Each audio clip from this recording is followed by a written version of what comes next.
ತುಂಬಾ ರುಚಿಕರವಾಗಿರುವಂತಹ ಹಾಗೆ ಸಾಫ್ಟಾಗಿ ಮಾಡ್ಕೊಳ್ಳುವಂತಹ ರವಾ ರೊಟ್ಟಿನ ಹೇಗೆ ಮಾಡೋದು ಅಂತ ನೋಡೋಣ.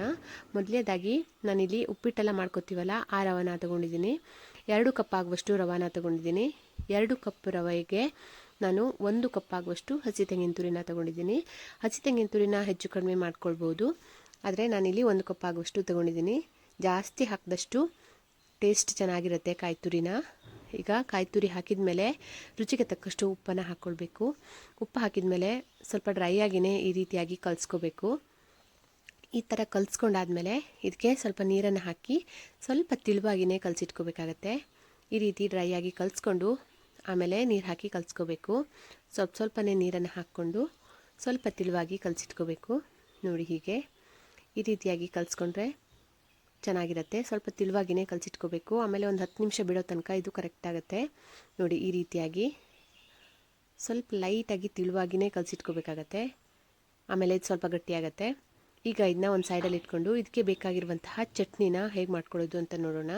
ಮೊದಲನೇದಾಗಿ ನಾನಿಲ್ಲಿ ಒಂದು 1/4 ಕಪ್ ಆಗುವಷ್ಟು ಹಸಿ ತೆಂಗಿನ ತುರಿನ ತಗೊಂಡಿದ್ದೀನಿ. ಹಾಗೆ ಒಂಚೂರು ಶುಂಠಿನ ತಗೊಂಡಿದ್ದೀನಿ, ಸಣ್ಣ ತುಂಡು ಶುಂಠಿ. ಹಾಗೆ ಒಂದು 2 ಟೀ ಸ್ಪೂನ್ ಆಗುವಷ್ಟು ಹುರಿಗಡಲೆನ ತಗೊಂಡಿದ್ದೀನಿ, ಪುಟಾಣಿ ಅಂತೀವಲ್ಲ ಅದನ್ನ ತಗೊಂಡಿದ್ದೀನಿ. ಹಾಗೆ 4 ಹಸಿಮೆಣಸನ್ನ ತಗೊಂಡಿದ್ದೀನಿ, 2 ಬೆಳ್ಳುಳ್ಳಿ ಎಸಲನ್ನ ತಗೊಂಡಿದ್ದೀನಿ. ಈಗ ಇದಕ್ಕೆ ರುಚಿಗೆ ತಕ್ಕಷ್ಟು ಉಪ್ಪನ್ನು ಹಾಕ್ಕೊಳ್ತಾ ಇದ್ದೀನಿ. ಉಪ್ಪು ಹಾಕಿ ಸ್ವಲ್ಪ ನೀರನ್ನು ಹಾಕಿ ಇದನ್ನ ಒಂದ್ಸರಿ ರುಬ್ಕೊಂಡು ಬರಬೇಕು. ಸ್ವಲ್ಪ ನುಣ್ಣಗೆನೇ ರುಬ್ಕೊಂಡು ಬರಬೇಕಾಗತ್ತೆ. ಒಂದು ರೌಂಡ್ ರುಬ್ಬಿ ಆದಮೇಲೆ ಇದಕ್ಕೆ ಒಂದು ಸ್ವಲ್ಪ ಕೊತ್ತಂಬರಿ ಸೊಪ್ಪನ್ನು ಹಾಕಿ ರುಬ್ಕೊಂಡ್ರೆ ಕಾಯಿ ಚಟ್ನಿ ರೆಡಿಯಾಗುತ್ತೆ. ಈ ರವಾ ರೊಟ್ಟಿಗೆ ಈ ಚಟ್ನಿ ಸಖತ್ತಾಗಿರುತ್ತೆ. ಹಾಗೆ ಈಗ ಇದನ್ನ ಒಂದು ಪಾತ್ರೆಯಲ್ಲಿ ಹಾಕ್ಕೊಳ್ತಾ ಇದ್ದೀನಿ. ಇದಕ್ಕೆ ಒಗ್ಗರಣೆ ಏನು ಕೊಡೋ ಅವಶ್ಯಕತೆ ಇಲ್ಲ, ಹಾಗೆಯೇ ತಿನ್ಬೋದು. ಈಗ ರವಾ ಹಿಟ್ಟು ಕೂಡ ಚೆನ್ನಾಗಿ ನೆಂದಿದೆ. ಈ ಥರ ಒಂದು ಬಾಳೆ ಎಲೆನ ತಗೊಂಡು ಬಾಳೆ ಎಲೆ ಮೇಲೆ ಇದನ್ನ ತಟ್ಕೋಬೇಕು. ಎಷ್ಟು ಸಾಧ್ಯನೋ ಅಷ್ಟು ತೆಳುವಾಗಿ ತಟ್ಕೋಬೇಕಾಗತ್ತೆ. ಈ ಥರ ಮಾಡಿ ತಟ್ಕೋಬೇಕು. ನೋಡಿ, ಹೀಗೆ ನಾವು ಹಿಟ್ಟನ್ನು ಸ್ವಲ್ಪ ತೆಳುವಾಗಿಯೇ ಕಲಸಿಟ್ಕೊಂಡಿರ್ತೀವಲ್ಲ, ನೋಡಿ ಈ ರೀತಿಯಾಗಿ ತಟ್ಕೋಬೇಕು. ಈ ಥರ ತಟ್ಕೊಂಡು ಕಾದಿರುವಂತಹ ಹಂಚಿನ ಮೇಲೆ 2 ಕಡೆನೂ ಬೇಯಿಸ್ಕೋಬೇಕಾಗತ್ತೆ. ಸ್ವಲ್ಪ ಎಣ್ಣೆ ಅಥವಾ ತುಪ್ಪನ ಹಾಕಿ ಬೇಯಿಸ್ಕೋಬೋದು. ನೋಡಿ, ಈ ರೀತಿಯಾಗಿ ಸ್ವಲ್ಪ ತೆಳುವಾಗಿಯೇ ತಟ್ಕೋತಾ ಇದ್ದೀನಿ. ಹೇಗೆ ಬೇಕಾದರೂ ತಟ್ಕೋಬೋದು, ಅಂದರೆ ಸ್ವಲ್ಪ ದಪ್ಪಗಿದ್ರೂ ಕೂಡ ತಿನ್ನೋದಕ್ಕೆ ಟೇಸ್ಟಾಗಿಯೇ ಇರುತ್ತೆ. ಆದರೆ ಬೇಯಿಸೋದು ಸ್ವಲ್ಪ ಟೈಮ್ ಹಿಡಿಯುತ್ತೆ ಅಷ್ಟೇ. ನೋಡಿ, ಈಗ ಕಾದಿರುವಂತಹ ತವದ ಮೇಲೆ ಹಾಕ್ಕೊಳ್ತಾ ಇದ್ದೀನಿ. ಈ ಥರ ಹಾಕಿ ಬೇಯಿಸ್ಕೋಬೇಕು. ಈಗ ಒಂದು ರೊಟ್ಟಿ ಬೇಯೋಷ್ಟರಲ್ಲಿ ಇನ್ನೊಂದು ರೊಟ್ಟಿನೂ ಕೂಡ ತಟ್ಕೋಬೋದು.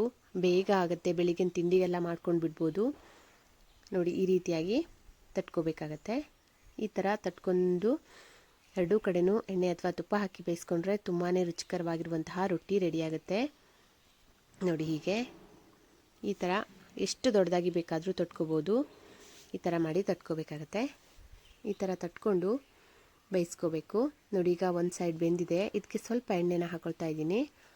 ಹೀಗೆ ಎಣ್ಣೆ ಅಥವಾ ತುಪ್ಪನ ಹಾಕಿ 2 ಕಡೆಯೂ ಲೋ ಟು ಮೀಡಿಯಮ್ ಫ್ಲೇಮ್ನಲ್ಲಿ ಬೇಯಿಸ್ಕೊಂಡ್ರೆ ತುಂಬಾ ರುಚಿಕರವಾಗಿರುವಂತಹ ರವಾ ರೊಟ್ಟಿ ರೆಡಿಯಾಗುತ್ತೆ. ಬೆಳಿಗ್ಗೆ ಟಿಫಿನ್ಗೆ ಕೂಡ ತಿನ್ಬೋದು, ಹಾಗೆ ಮಕ್ಕಳ ಟಿಫಿನ್ಗೂ ಕೂಡ ಹಾಕ್ಕೊಡ್ಬೋದು. ತುಂಬಾ ರುಚಿಯಾಗಿರುತ್ತೆ.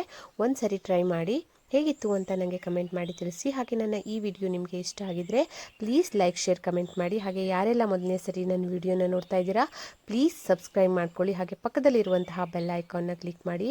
ನಾನು ಹಾಕುವಂತಹ ಪ್ರತಿಯೊಂದು ವಿಡಿಯೋದು ನೋಟಿಫಿಕೇಷನ್ ನಿಮಗೆ ಬರುತ್ತೆ. ಹಾಗೆ ವಿಡಿಯೋ ಏನಾದರೂ ಇಷ್ಟ ಆಗಿದ್ದರೆ ಪ್ಲೀಸ್ ಲೈಕ್, ಶೇರ್, ಕಮೆಂಟ್ ಮಾಡಿ. ನಿಮ್ಮ ಫ್ಯಾಮಿಲಿ, ಫ್ರೆಂಡ್ಸ್ಗಳಿಗೆಲ್ಲರಿಗೂ ಶೇರ್ ಮಾಡ್ಕೊಳ್ಳಿ. ಮುಂದಿನ ವಿಡಿಯೋದಲ್ಲಿ ಮತ್ತೆ ಸಿಗ್ತೀನಿ. Thank you.